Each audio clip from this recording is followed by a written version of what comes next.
complejidad, ¿no? Que ellos quieren defender su fe, que ellos quieren seguir practicando la devoción a Cristo Rey, la devoción al Sagrado Corazón de Jesús, a María Santísima, pero por otra parte el gobierno no lo permite.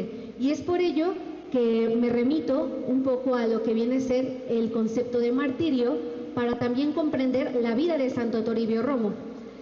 Hannah Arendt menciona que no importa qué tipo de opiniones surjan sobre el concepto de martirio, en este siempre va a existir una persona muerta y un grupo de personas que presume que su deceso se explica por haber roto con las leyes impuestas por el Estado, por el status quo, o por las autoridades instituidas al defender sus creencias y vivir de acuerdo a su fe. Entonces, si llevamos esta definición de Hannah Arendt precisamente al contexto de la guerra cristera, vamos a comprender que los católicos querían permanecer en su fe, querían seguir rezando el Santo Rosario, seguir yendo a misa, confesarse, lo cual iba en contra del status quo. Entonces, por eso, ellos vienen a ser esa minoría de grupos de personas perseguidas. Antonio Rubial también se especializa en toda la cuestión del martirio. Y es muy interesante porque él precisamente dice, bueno, él llega como a tener una confusión en cómo definir el concepto de martirio. Entonces menciona que puede ser un autosacrificio, también puede ser considerada como la muerte noble de los héroes. El martirio también puede ser llamado como un martirio voluntario o un autotanatos.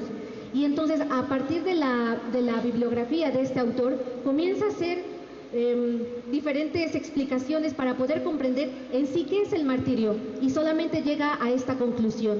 Vamos a decir que es la representación externa de la realidad interna de la vida cristiana. ¿Qué quiere decir esto? Que mi vida interior, esa relación íntima que yo tengo con nuestro Señor Jesucristo, esa relación de padre e hijo, esa relación de amigo, que solamente yo sé y que sabemos que cada uno tiene con nuestro Señor, ahora ya no solo se queda en la parte interior, sino hay que sacarlo. Y entonces es ahí cuando se hace vida también el martirio. Es esa representación externa de la realidad interna de la vida cristiana. Más adelante, López nos explicará que esta cuestión del martirio está relacionado con la repetición del evento fundacional.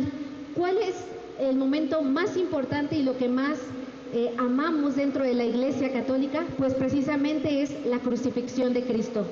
Entonces, en el martirio, la persona va a repetir ahora en su carne propia lo que vivió Jesús, que es el sufrimiento. Entonces, el martirio lo viene a definir como un dispositivo por medio del cual la fundación religiosa reencarna y se repite en el cuerpo de una persona que existe en el presente. Entonces, lo más grande dentro de la Iglesia Católica precisamente es la crucifixión de Cristo. Es el misterio más grande que nosotros como católicos tenemos. Y justamente a veces no lo comprendemos. Y durante la Semana Santa lo meditamos, y a veces solamente dejamos para Semana Santa meditar sobre la cuestión de la crucifixión de Jesús, de su pasión y su muerte. Sin embargo, el que es mártir o está llamado al martirio, o el laico que desea entregar su vida a Cristo, constantemente está pensando precisamente en la crucifixión. Y entonces de allí de reflexionar que, por ejemplo, la devoción tan hermosa del rezo del Santo Vía Crucis no debe ser algo que solo se deje para los viernes de Cuaresma, sino todos los días meditar precisamente en la crucifixión de Cristo. Y es de esta forma que se hace vida también esta realidad interna, ahora se exterioriza. Norma Durán es una investigadora muy impresionante que precisamente hace una investigación que titula La retórica del martirio y la formación del yo sufriente en la vida de San Felipe de Jesús, en el 2006. Esta investigadora es interesantísimo porque ella no comprende exactamente por qué los católicos morían.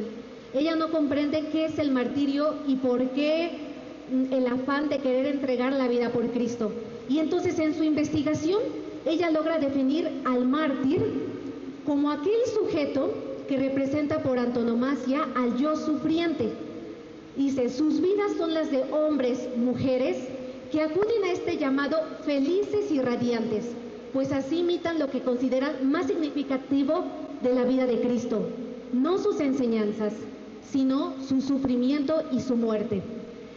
Durante esta investigación que hace Norma Durán, que he de decir que es una investigadora atea, cuando se introduce a descubrir la historia, en este caso de San Felipe de Jesús, descubre que el mártir va al encuentro, va al sufrimiento feliz, va radiante, y llega a la conclusión, que esta ha sido una de las citas más impresionantes que me he encontrado y con la que yo también he podido refutar todas mis investigaciones y que menciona Norma Durán. Las enseñanzas de los cristianos debían de ser ciertas, ya que nadie moriría por una doctrina falsa, ni voluntariamente ofrecería su vida sin un propósito verdadero.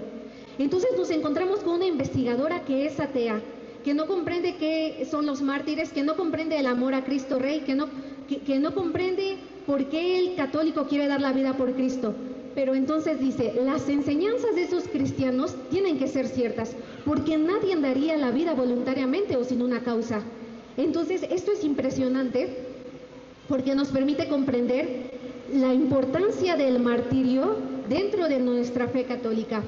Y lo cual también me permite hacer un breve comentario sobre el Evangelio de Marcos, capítulo 8, versículo del 34 al 38, en donde precisamente menciona a Jesús, y hace poco lo leímos, ¿no? Aquel que quiera seguirme, que tome su cruz, vaya tras de mí y que me siga.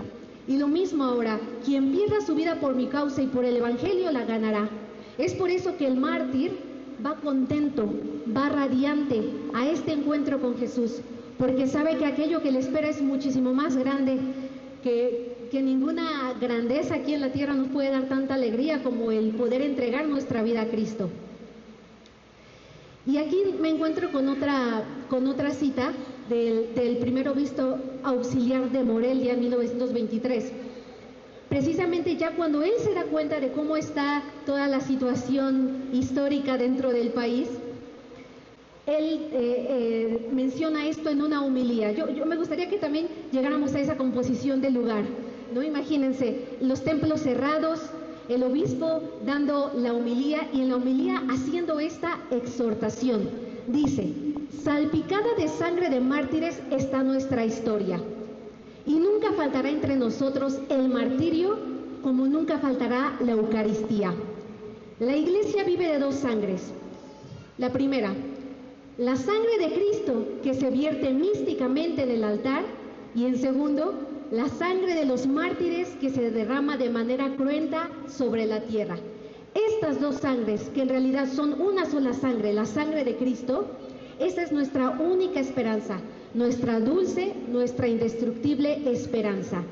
Entonces, imagínense haber vivido o presenciado este momento de esta exhortación del obispo auxiliar, que dijera, dentro de la iglesia nunca va a faltar estas dos sangres, y la vinculación tan perfecta que hace con la Sagrada Eucaristía, que va a ser clave también para comprender la vida de Santo Toribio Romo, porque Padre Toribio no podía vivir ni un día sin celebrar la Eucaristía. De hecho, ese era su más grande miedo, morir sin haber celebrado la Eucaristía. Entonces, nosotros como católicos, como cristianos, eso también debe ser nuestra motivación, la continua vivencia sacramental, la continua vivencia de nuestra fe a través de los sacramentos que la Madre Iglesia, Madre y Maestra nos da, y lo más importante, pues la Sagrada Eucaristía. Entonces, estas dos sangres, que es una sola sangre, la sangre de Cristo, se hace presente. Durante este tiempo de la Guerra Cristera, bueno, ya lo hemos visto y ahora con las diferentes imágenes que veo aquí de los mártires, pues se suman, la geografía oficial hace esta numeración de los diferentes mártires durante esa época. Y entonces, el 22 de noviembre de 1992, apareció por primera vez en el calendario litúrgico mexicano, Beatos Cristóbal Magallanes y compañeros mártires. Ya después, el 21 de mayo del año 2000, son canonizados por su santidad San Juan Pablo II.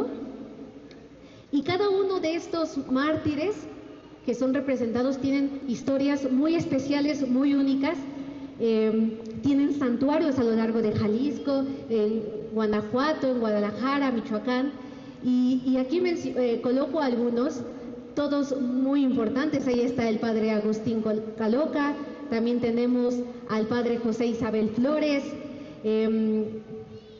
al cura Luis Batis, y pongo en color amarillo para resaltar a Santo Toribio Romo. Él nace en 1928. Él murió joven, murió a los 28 años, que también es un ejemplo para los jóvenes y en quién ponemos nuestra vida y en quién ponemos nuestro sentido de vida y a quién le apostamos todo lo que somos. Pues Él lo hizo, nuestro Señor Jesucristo. Y es ahora cuando me permito mostrar datos inéditos sobre la vida de Santo Toribio Romo.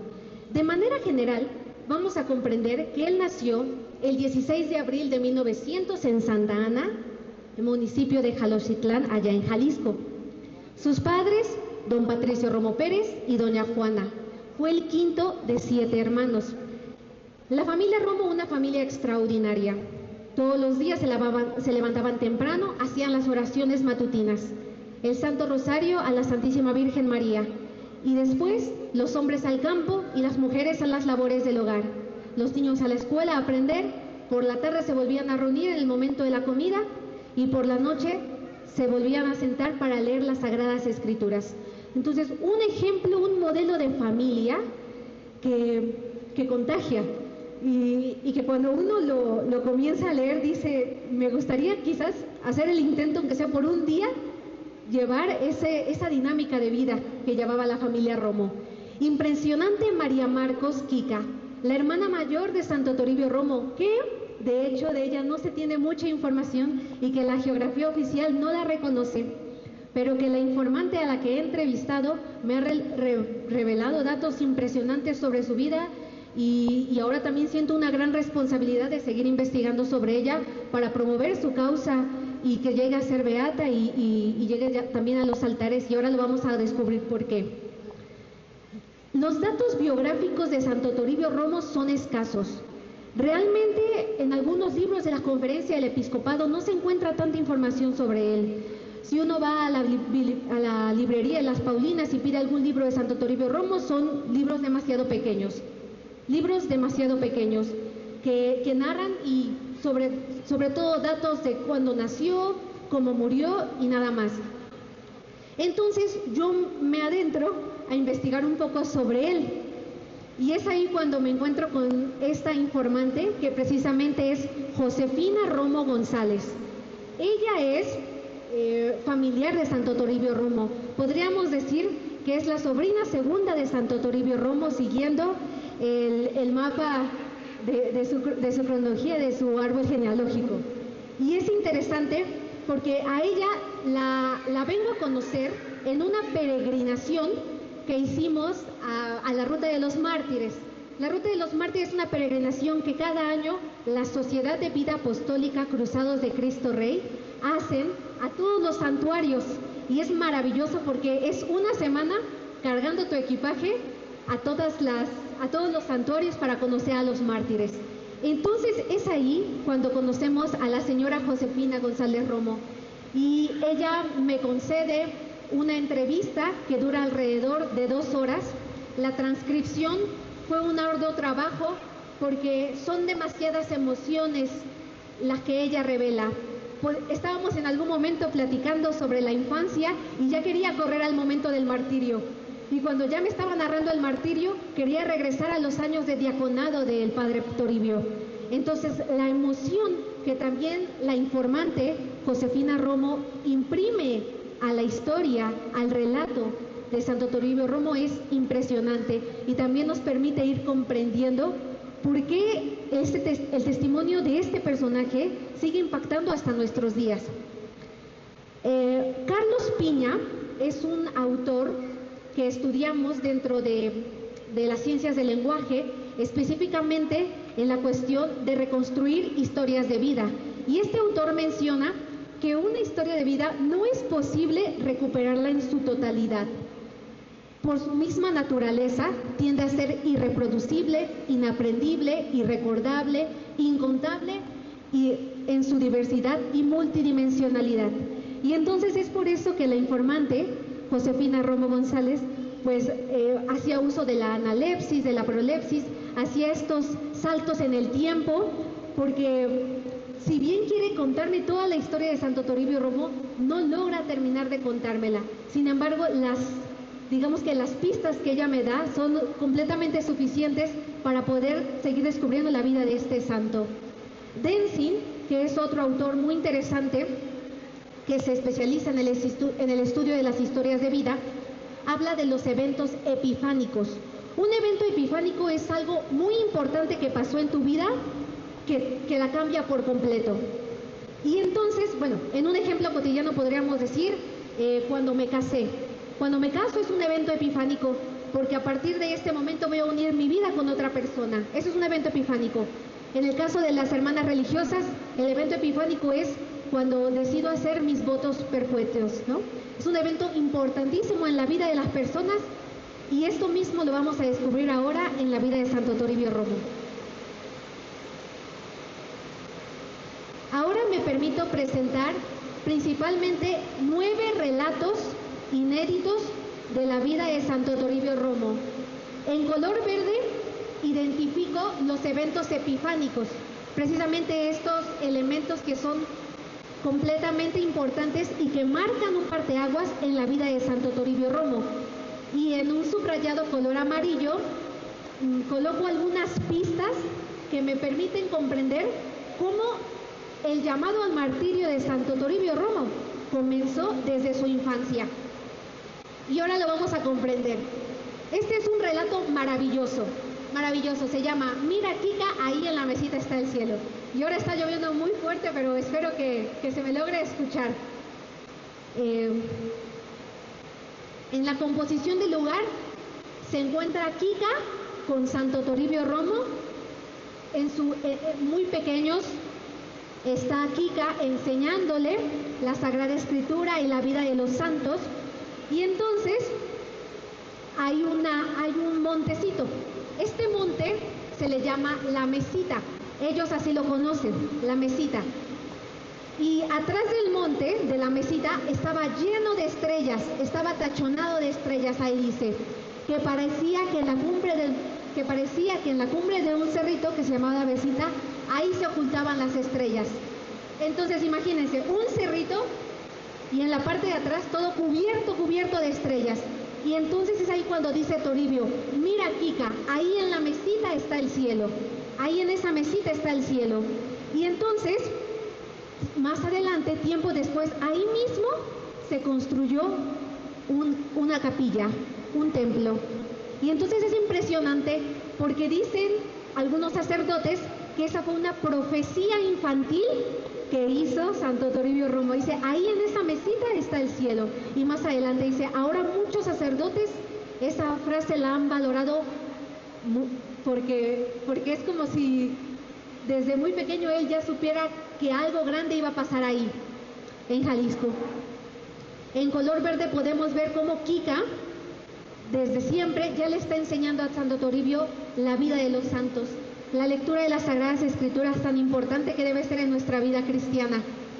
Pues es Kika quien lo va acompañando. Entonces es un evento epifánico, porque para que Santo Toribio Romo se interesara poco a poco en toda la religión y en querer ser sacerdote, primero estuvo Kika, que lo acompañó y que precisamente le enseñó la catequesis. Como segundo relato, bueno, este se titula El Padre Pitacoche, porque precisamente se reunían Santo Toribio Romo con todos los demás niños y jugaban a hacer juguetes con barro, hacían cositas con barro. Y entonces dice que él desde pequeño, ya con lodo, hacía cálices, copones y vinajeras. Y le decía a los niños, vénganse, yo les voy a celebrar la misa porque soy el Padre. Y que muchos niños se reían de él y decían, mira el padrecito Pitacoche. Y así como riéndose, dice la informante, pero si él no les podía celebrar la misa, pero le rezaba el rosario. Y que Kika, su hermana, le decía a nuestro Señor: Dios mío, perdónalo. Perdónalo porque juega a las misas y la misa no es jugarrera. Dice, pero concédele un día poder llegar a ser sacerdote. Entonces aquí ya tenemos también impresionante, ¿no? Como la inocencia de Santo Toribio, haciendo ya los cálices, haciendo ya los copones para jugar con los niños más pequeños, y obviamente no decía la misa, pero les rezaba el rosario. Entonces ahí podemos ver que todo ello también es fruto de la familia, porque si Santo Toribio Romo rezaba el Santo Rosario con los niños, es porque también lo rezaba en familia, lo rezaba con sus papás. Y aquí lo maravilloso de Kika, ¿no? Dice, Dios mío, perdónalo porque la Santa Misa no es de andar jugando. Dice, pero concédele un día poder llegar a ser sacerdote. Entonces aquí tenemos a Kika, una mujer que también es, bueno, también sus hermanos, el padre Román, que es hermano de Santo Toribio Romo, decía que Kika también era como su madre, porque fue ella quien le enseñó la catequesis, le enseñó a leer la Biblia, y que precisamente a los dos hermanos, al padre Román y a padre Toribio Romo, los acercó al sacerdocio. Luego viene el tercer relato, que tiene que ver con el día más feliz de su vida, y es precisamente el día de la primera comunión de Santo Toribio Romo. Él la hizo muy pequeñito, a los 7 años, y entonces dice que todo el día de su primera comunión el niño Toribio pues estaba muy feliz, muy contento. Y aquí menciona la informante, bueno, todos recordamos el día de nuestra primera comunión, o sería bueno recordar qué día fue el que recibimos por primera vez a Jesús sacramentado. Y su hermana Kika dice que después de que terminó el día, de que terminó el festejo de la primera comunión, dice, Kika lo encuentra llorando y le pregunta, Toribio, ¿por qué lloras? Y él le contestó, lloro porque ya se está acabando el día más feliz de mi vida. Y entonces Kika le dice, bueno, ¿por qué dices eso? ¿Que no te acuerdas que el Padre en la homilía en misa nos decía, queridos niños, este día es el día más feliz de su vida, dice, y se me está acabando? Y entonces Kika le dice, sí, Toribio, pero hoy el niñito Jesús se te entregó para ti por toda la vida. Dice, pero cuando tú seas sacerdote, tú te entregarás a Él para la eternidad. Entonces volvemos a mirar la inocencia de Santo Toribio, llorando porque se le acaba el día más feliz de su vida, el día más feliz porque fue la primera vez que recibió a Jesús sacramentado. Y aquí podemos volver a mirar a Kika, que lo anima precisamente, ¿no? Y le dice, no te desanimes, Toribio, porque aunque este día está acabando, Jesús se ha entregado a ti para toda la eternidad. Se ha entregado para ti para toda la eternidad. Y de esa misma forma, tú un día también te vas a entregar a Jesús para toda la eternidad. Ahora, ya avanzando un poquito de los años de la infancia de Santo Toribio, nos encontramos con el nacimiento a la vocación. ¿Cómo es que nace esta vocación de Santo Toribio Romo para poder llegar a ser sacerdote? Como Kika ya lo veía, que desde pequeño jugaba a hacer la misa y que también era acólito, ayudaba al Padre en la celebración de la Eucaristía, pues le llega a preguntar, Toribio, ¿de verdad, de veras, quieres ser sacerdote? Y que le contesta, sí, Kika, sí quiero ser sacerdote. Y entonces aquí tenemos una respuesta impresionante que da Kika, su hermana. Bueno, entonces sí nos dejan ir. Yo voy a pedir el permiso que me voy contigo para cuidarte y para trabajar. Y no me voy a casar para ayudarte. Voy a dejar a mi novio para que me dejen ir contigo. Entonces aquí tenemos la figura de otra vez Kika, que es hermana mayor, pero que también es madre, y que ve tanto el amor de su hermano que quiere ser sacerdote, que dice, pues si tú quieres sacerdote, yo te ayudo. Y si yo tengo que dejar mi familia, tengo que dejar mi novio y todos mis proyectos personales para verte a ti, mi querido hermano, realizado como sacerdote, que esa es la vocación que tú quieres, lo hacemos. Entonces es impresionante también cómo este amor tan filial que ella tiene como hermana, también de dejarlo todo para acompañar a Santo Toribio. Y entonces aquí nos comienza a narrar la informante cómo eran sus vidas. Dice que se levantaban a las 3 de la mañana. 3 de la mañana para moler el nixtamal en el metate, porque antes dice no había tortillerías. Y Kika lo molía en el metate y luego hacía las tortillas. Se iban los dos y el niño Toribio y Kika a hacer sus demás actividades y luego regresaban a misa de 6 de la mañana. Entonces imagínense, empezaban el día trabajando, ya desde muy temprano Kika haciendo todas las tortillas y luego a la Santa Misa y después de la Santa Misa las actividades, a la escuela y a estudiar y a las labores del hogar. Desde el niño Toribio ayudaba para ser acólito o monaguillo, como les dicen. Se iba a la escuela y cuando regresaba entregaba las tortillas a domicilio en la casa donde lo pedía. Entonces aquí nos encontramos con otro estilo de vida y por eso lo coloco en color amarillo, porque es ahí cuando también se va forjando el martirio. Levantarse a las 3 de la mañana no es sencillo. Yo no me puedo levantar a las 3 de la mañana, es muy cansado. Entonces desde ahí ya se comienza a forjar ese anhelo de querer servir y de querer entregarlo todo por Cristo. Y entonces, si Toribio Romo quería algún día llegar a ser sacerdote y entregar su vida por Cristo, lo empezó a forjar desde ahí, desde que se levantaban a las 3 de la mañana, a empezar con todas las actividades del hogar. Entonces, por eso también es muy impresionante cómo cuando la informante da estos detalles, a nosotros nos permiten comprender cómo se va formando ese camino hacia la santidad, con estas pequeñas obras, en lo cotidiano, sobre todo eso, en lo cotidiano. Luego llega el día de la cantamisa. Este relato es impresionante, de hecho es de mis favoritos. Para eso vamos a comprender algo. El 11 de febrero de 1920 colocaron la primera piedra para hacer un templo. Ojo, en ese momento Santo Toribio Romo todavía no era diácono, no era sacerdote, todavía era seminarista, pero él quería construir un templo. ¿Saben en dónde? En la mesita que había visto en el primer relato. Él quería construir ahí un templo. Entonces, el 11 de febrero de 1920, él coloca la primera piedra. Ahí está. El 3 de septiembre del año 2022 es ordenado diácono. Y en ese mismo año, 3 meses después, el 23 de diciembre, es ordenado sacerdote.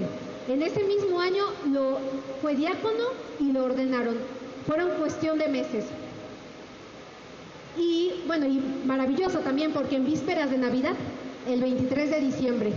Y luego hasta el 5 de enero es cuando él celebra la cantamisa, es decir, el 5 de enero de 1923. Pues ahí viene el dato curioso. Eran las 3 de la mañana y todavía no estaba terminado el templo. Pero Santo Toribio Romo ya había puesto en la invitación que a las 10 de la mañana ahí se iba a celebrar la cantamisa. Entonces ahí tenemos la fe y la confianza completa que Santo Toribio tiene a nuestro Señor Jesucristo y a María Santísima de Guadalupe, y dice: yo puse la primera piedra, yo quiero ahí que se haga el templo a Nuestra Señora de Guadalupe. Son las 4 de la mañana, no hemos acabado, pero a las 10 yo celebro ahí la cantamisa. Y entonces eso es muy impresionante, porque el Señor permite todo. Y como bien lo decimos, si es una obra del Señor, Él mismo la empezó, Él mismo la llevará a su término. Entonces, pues la terminaron. Dicen que a las 5 de la mañana hicieron los repliques de campanas para decir que ya habían terminado la construcción de la capillita. Y entonces, este es un fragmento que Santo Toribio Romo le escribe a uno de sus amigos seminaristas que no pudo ir a la cantamisa. Y entonces le dice: ay, hermano, ¿cómo se goza el día de la cantamisa y de la ordenación sacerdotal? Llegar a la meta, subir al altar y tener en las manos temblorosas por la emoción la hostia santa para decir, esto es mi cuerpo. Dice, para mí no ha habido día más feliz. Estoy seguro que jamás lo habrá. Ahí en aquellas paredes blancas que yo mismo vi levantar, hay reunidos a mis padres, mis hermanos y todos aquellos mis queridos rancheritos. Y en la misma carta decía, pero eso es como el cielo, dice, es como la transfiguración, pero se espera llegar al Calvario. Entonces es impresionante porque al final Santo Toribio Romo, con la gracia de Dios, logró levantar ese templo y es su emoción de ver ahí a su familia y de ver ahí a sus rancheritos que a las 3 de la mañana todavía estaban terminando de construir. Y le dice a su amigo que también se está preparando para ser sacerdote, ¿cómo se goza la cantamisa? Pero lo más impresionante es lo último, dice, es como la transfiguración, pero se espera el Calvario, se espera el martirio. Y eso me recuerda precisamente a una de las oraciones magníficas que tiene el beato Miguel Agustín Pro, en donde precisamente le dice eso a nuestro Señor. Y a la Santísima Virgen María le dice, Madre Santísima, no quiero estar contigo en la casita de Belén, no quiero estar contigo en la transfiguración del Señor, no quiero estar contigo en el momento del nacimiento, no quiero esos momentos, ni en las bodas de Caná. Dice, yo quiero estar contigo en la cruz, yo quiero acompañarte en esos momentos que son más fuertes de dolor. Y entonces aquí Santo Toribio Romo ya sabía, es la transfiguración, ya lo decía Pedro, Señor, hagamos aquí 3 chozas y quedémonos porque qué bien se está aquí, pero eso no lo es todo. Es hermoso la cantamisa y Padre Toribio lo sabía, maravilloso estar aquí en la misa, celebrar por primera vez, decir este es el cuerpo de Cristo, este es el Cordero de Dios, y sí es maravilloso, pero ya sabe que como es sacerdote, se acerca a lo más fuerte. Y ojo, que ahí era 1923, cuando celebra su primera misa. Y después, en la vida de Santo Toribio, comienza toda la época de comenzar a misionar, de comenzar a realizar pues el trabajo sacerdotal que siempre hacen pues cada uno de los padres, que los mandan a una iglesia y luego los cambian. Pues entonces le llega a Santo Toribio Romo una carta del señor arzobispo, en el que dice que lo mandan a Tequila. Es impresionante porque esta es una de las epifanías, uno de los eventos más importantes de la vida de Toribio, porque él mismo lo presiente que de Tequila ya no sale. Él siente que de Tequila ya no regresa. Y entonces aquí él compone esta rima. Dice, Tequila, tú me ofreces una tumba, yo te doy mi corazón. Y después le dice, Tequila, tú mataste los ensueños de mi joven corazón. Entonces nos encontramos con un momento en el que, por gracia de Dios y precisamente por esta relación tan íntima que tiene Toribio con Dios, es como él también siente que cuando lo envían a Tequila a continuar con su labor sacerdotal, ya de ahí no regresa, ya de ahí no vuelve. Y es impresionante porque está materializando lo que decíamos al inicio sobre el martirio, que mencionábamos que es exteriorizar esa realidad interna, esa relación que yo tengo con Dios, ahora la estoy manifestando. Y es impresionante porque él mismo vio venir que de Tequila ya no salía, y al saber aún que era el momento de partir, él no se niega y no desobedece. Y si el obispo le dice que tiene que ir ahí y él presiente que va a morir, aún así lo hace. Y es por eso que ahora me permito presentarles uno de los relatos más impresionantes de Toribio Romo, cuando le pide al Señor que acepte su sangre. Ojo, que vamos a entender que precisamente Antonio Dragón, que es otro autor muy destacado, que recopila toda la vida de Padre Pro, menciona, tomando las cartas de Padre Pro, que el martirio no es algo que se pida.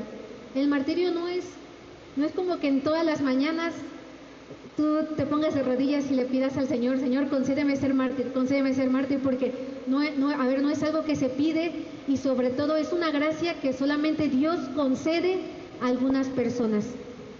Y esto me lo permite comprender porque de sus hermanos, solamente Toribio Romo fue mártir, Kika no fue mártir, y tampoco su hermano, el padre Román, fue mártir. Sin embargo, en este momento, Santo Toribio se atreve a hacer una oración especial a Jesús. Precisamente estaba celebrando las primeras comuniones y le pide a los niños, recen por mí, para que si es la voluntad del Señor, que yo entregue mi sangre por la paz de la iglesia, que así sea su voluntad. Y entonces dice que en el momento de la consagración, levanta la hostia consagrada y que menciona, aceptarás mi sangre, y que le tiemblan las manos, y que tiene mucho miedo, y aún así vuelve a decirlo, aceptarás mi sangre que te ofrezco por la paz de la iglesia. Y dice la informante, pues nuestro Señor la aceptó. Y también se fue con ellos su hermana Kika, que de pronto el padre Toribio le decía, no te vengas conmigo a Tequila, porque ahora se pone la situación más complicada en la persecución religiosa. Y que aún así ella insistía. Cuando yo encuentro este relato, también a mí me permite volver la mirada a cuando Jesús se encontraba en el Calvario. Y es exactamente lo mismo. Santo Toribio Romo le dice, ¿aceptarías mi sangre? Y lo dice con miedo. Y luego lo vuelve a decir, ¿aceptarías mi sangre por la paz de la iglesia? Pero lo dice con miedo. Y me recuerda a Jesús en el Calvario, porque él precisamente dice, Padre, si es posible, aparta de mí este cáliz, pero que no se haga lo que yo quiero, sino lo que quieres tú. Que no se haga mi voluntad, sino la tuya. Es ese miedo humano que se tiene ante la muerte. Y ahora lo vamos a comprender específicamente con el relato del martirio de Santo Toribio Romo. Y Padre Toribio, en cada una de sus celebraciones eucarísticas, hacía esta oración. Te ruego al Señor, me concedas este favor. No me dejes ni un solo día de mi vida celebrar la Santa Misa y abrazarte en la comunión. Dame mucha hambre de ti, una sed de recibirte que me atormente todo el día hasta que haya bebido en la fuente de la Eucaristía que brota de tu costado herido. Y entonces Santo Toribio Romo aquí ya tiene una relación completamente diferente con Jesús. Ahora él se está volviendo otro Cristo y no quiere pasar ni un solo día de su vida sin permanecer junto a él. Y es impresionante porque es como esa sensación que a veces uno tiene de que se le ha olvidado algo, ¿no? A veces lo hacemos con cosas tan cotidianas, pero tener esa sed, dice, ese atormentarme todo el día hasta que no haya celebrado la Eucaristía. Es impresionante cómo él lleva a otro nivel, por así decirlo, el misterio de la Eucaristía. Y es de esta forma porque la relación que él tiene con Dios es única. Y ahora la vamos a comprender en su martirio. Su martirio es impresionante. Sucede una noche, en la composición del lugar, nos encontramos a Santo Toribio Romo, que se encontraba haciendo sus escritos, la lectura de la liturgia, y Kika se encontraba junto a él y le dice, Padre, no te estorbo si me estoy aquí mientras sentada en una silla rezando el rosario y leyendo mis libritos. Entonces imagínense qué impresionante. Aquí Padre Toribio escribiendo sus cartas, haciendo sus escritos, y de este lado su hermana Kika en una silla sentadita rezando el Santo Rosario y leyendo sus libritos. Y todavía le pregunta, ¿no te molesta que yo me quede aquí? La humildad de Kika también, ¿no? Y le dice Padre Toribio, en nada me estorbas. El juego de Juan Pirulero, cada quien atiende a su juego. Dice, pues así pasaban las horas de la noche en aquella barranca profunda, oscura, llena de mucha vegetación. A las 4 de la mañana le dice, ahora sí, Kika, ya terminé, prepárame lo necesario para celebrar la Santa Misa. 4 de la mañana. 4 de la mañana le pide a su hermana que ya prepare todo para que él pueda celebrar la misa. ¿Qué sucede?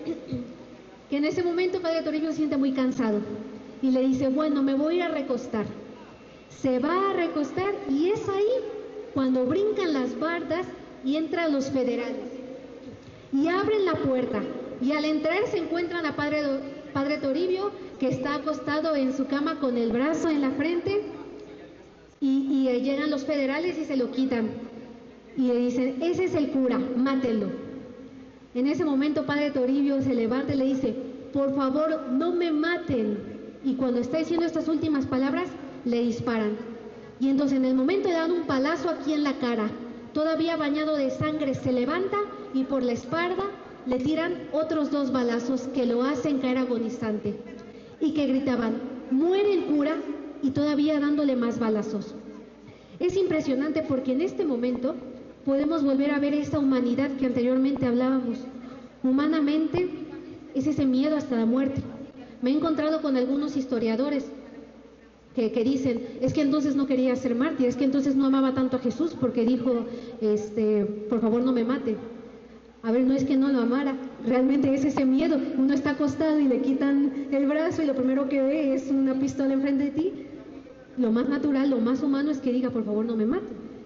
Y entonces en ese momento le disparan. Impresionante, porque aquí que ya la tenían los soldados tomada, ya la tenían aquí tomada de los brazos, y entonces dice que ella se soltó de la forma en como podía y corre hacia Santo Toribio Romo y le dice, valor Padre Toribio, ánimo, no te apures, porque en un momentito más estarás en el cielo. Y le rezaba, Jesús misericordioso, recíbelo, viva Cristo Rey. Y entonces vamos a comprender, precisamente Jan Meyer dice, que todos los cristeros morían bajo ese grito, ¿no? Viva Cristo Rey, le llamaban los Cristos Reyes, cristeros, porque morían bajo ese grito. Pero Santo Toribio no lo pudo decir. ¿Y quién lo dijo? La hermana. Entonces impresionante porque aquí la informante me lo narra de esta forma. Solo se despidió con una última mirada de aquellos ojos azules y agonizantes, de aquella hermana que lo ayudó tanto en su vida sacerdotal y también en ese momento en el martirio. Entonces la misma hermana que lo llevó, que lo condujo para que fuera sacerdote, es quien lo corona tan hermosamente con el martirio. Y por eso es que también he llamado de esta forma esta breve ponencia, ¿no? Valor Padre Toribio, porque son las palabras de Kika las que permite también comprender eso. Ánimo Padre Toribio, solamente un momentito más y estarás en el cielo. Viva Cristo Rey. Y ahora también nos encontramos con el martirio de Kika, porque a Kika también la martirizaron. En ese momento se la llevaron y dice, a Kika la llevaban descalza y detenida para llevarse a la cárcel. No porque les hubiera dicho algo, sino tan solo porque era católica. Y realmente de esta información no se tiene muchos datos. Realmente un obispo, ahora que fue a Jalisco, bueno, nos decía la informante, ese obispo decía, si ven a Toribio en los altares, primero estará Kika, porque fue Kika quien lo acompañó. Y realmente en la geografía oficial no se reconoce a ella, a María Marcos. Sería interesante investigar más sobre su vida. Y aquí ahora menciona cómo Kika se encuentra con el cadáver de Santo Toribio. Ya después los asustados vecinos de ahí del agua caliente, para no llevarse al padre atravesado en un burro, hicieron como unas camillas de palos y de ramas, y ahí lo subieron, y ahí se lo llevaron hasta el pueblo de Tequila, donde lo tiraron. Lo tuvieron que tirar frente a la presidencia municipal de Tequila, que el cadáver iba chorreando sangre por aquella barranca, y los soldados gritando y cantando canciones groseras que a la gente le gritaba, ándele, ahí tienen carne de cura, cómanselo. Entonces ahora imagínense esto. Ahora es impresionante también estos relatos porque pues nos permite también comprender en qué estado morían precisamente todos nuestros mártires, todos estos sacerdotes y muchos laicos, cómo morían y cómo eran perseguidos, que incluso ya pues no existía el respeto al cadáver, ¿no? Y la forma en cómo trataban. Es así como Santo Toribio muere el 25 de febrero de 1928 en Tequila, en Jalisco. Es impresionante ir comprendiendo todos estos relatos que la informante me va dando. Más adelante de la entrevista, ella se aventura y me comienza a contar milagros que Santo Toribio Romo hace a las personas, porque él es conocido como el patrono de los migrantes allá en Jalisco. Les ayuda a algunas personas a pasar la frontera y también cuando quieren regresar les ayuda a volver a casa. Hay historias que mencionan que se encuentran con un hombre alto de ojos azules que les ayuda, que les da un vaso de agua, que les da unas monedas y que dice: cuando vayas a Tequila, pregunta por Toribio. Y llegan a Tequila los peregrinos y dice: es que vengo a agradecerle a la familia de Toribio Romo porque me dijo que aquí estaba su familia. Dice: Toribio Romo, vengan, lo vamos a mostrar. Y lo llevan al santuario y le dicen: es él, pero ¿cómo es posible? Dice: sí, mártir, sacerdote, muy querido, muy amado. Él cuando muere, precisamente en su lápida le ponen: he aquí el pastor que da la vida por sus ovejas, porque desde muy pequeño, en sus años de formación en el seminario y más adelante cuando ya fue sacerdote, toda la pasión y toda la entrega de su juventud precisamente a su pueblo, a sus ovejas. Y lo podemos ver ahora reflejado. También la informante me compartió muchas historias, milagros que ha hecho Padre Toribio, y en ese momento también de la entrevista me compartió algunos que ha hecho Kika, la hermana de Santo Toribio Romo, que se ha aparecido como enfermera. Muy especial, precisamente la cuñada de Josefina Romo tenía cáncer, y entonces dice que en el hospital se encontró con una enfermera. Dice que muy extraña porque su forma de vestir era completamente diferente a las demás enfermeras, y que le dijo: quédate tranquila que esto va a pasar, esto va a pasar. Y cuando más adelante se cura del cáncer, y entonces ella da fe y testimonio y dice: es que este milagro es de Kika. ¿Qué pasa? Que Padre Román, el hermano de Santo Toribio Romo, es quien le contó estas historias a la informante, a las que ahora a mí también me cuenta y yo se las comparto, de esta memoria, de esta tradición oral y de esta memoria histórica, la cual tenemos que seguir preservando y tenemos que seguir transmitiendo. Dice la informante que también, después de la muerte de Santo Toribio Romo, Kika se empezó a deprimir. Kika ya no quería saber más de la iglesia y que ya no salía de su casa. Y entonces fueron los seminaristas que fueron a tocarle la puerta a su casa y le decían: cuéntanos la historia de Toribio Romo. ¿Qué hacía Toribio Romo? Y entonces ahí es cuando ella conoce su nueva vocación y pasó sus años completamente dedicada precisamente al seminario, al cuidado de los seminaristas. Ella era quien les cocinaba, quien lavaba, quien los atendía cuando se enfermaba. Entonces, a mí me gustaría también reflexionar cómo anteriormente también el licenciado nos decía el papel de las mujeres, y cómo no mencionarlo y cómo no también reflexionarlo e invitar a continuar con estas investigaciones e invitar a recuperar todos los milagros que ella también puede haber realizado para promover una causa, y que ahora cuando mencionemos a todos nuestros mártires cristeros pues también podamos decir: y la presencia de Kika que la acompañó. Y finalmente, pues esta investigación, este estudio de los relatos, lo baso en unos autores que se llaman Labov y Valetsky, que ellos generan una macroestructura del relato. Es impresionante, porque ellos utilizan el relato para poder comprender la importancia de las historias de vida. Y esta metodología que ellos plantean, a mí como sujeto epistémico, me ha permitido ir conociendo poco a poco más la historia de ambos, de Santo Toribio y de Kika. Y pues finalmente hacer este llamado, ¿no?, a seguir manteniendo viva esta memoria y la herencia de esta familia martirial, que como bien lo vimos hasta en el inicio, una familia modelo. Y por eso es que ahora llegan los altares, algo tan hermoso, tan sencillo y tan perfecto que es el rezo del Santo Rosario, que Santo Toribio Romo empezó de pequeño, que después lo replicaba con sus amigos jugando, y que después ese mismo amor a la Santísima Virgen María lo llevó a construir ese templo, que ya desde pequeño había dicho que ahí en esa mesita se iba a hacer un templo. pues podemos ver cómo el Señor va moldeando los corazones.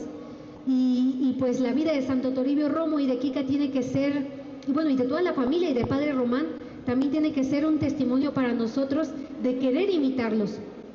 Y ahora en nuestra vida cotidiana, hacer vida también aquello que esa encíclica tan hermosa de Quas Primas, ¿no?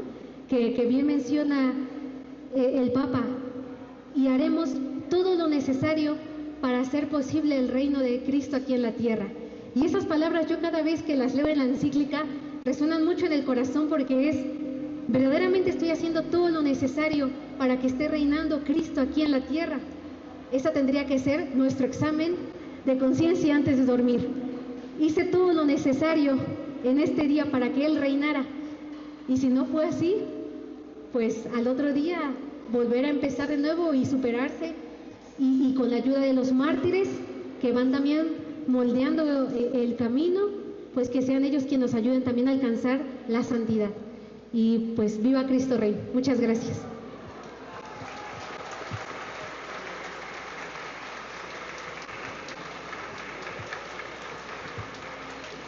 A continuación,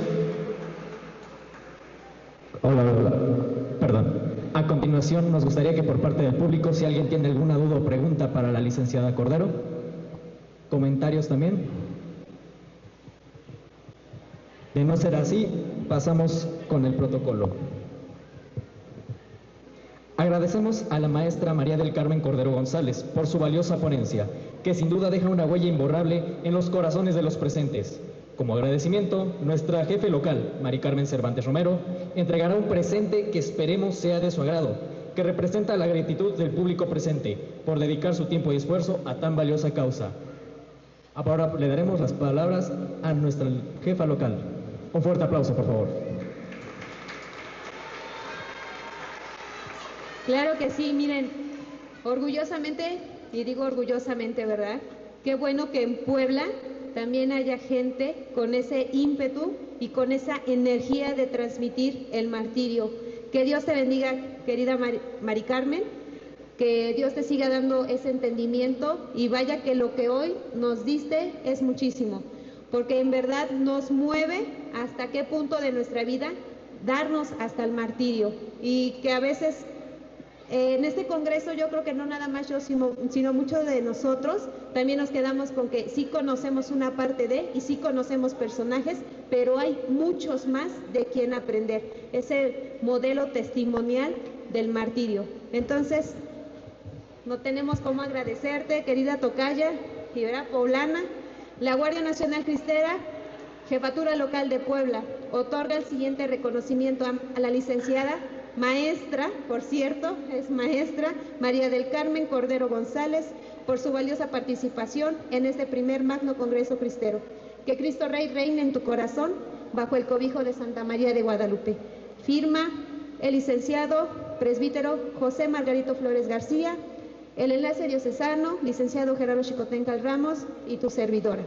San Juan Bautista Cuautlancingo, a 11 de julio de 2026. Muchas gracias, licenciada.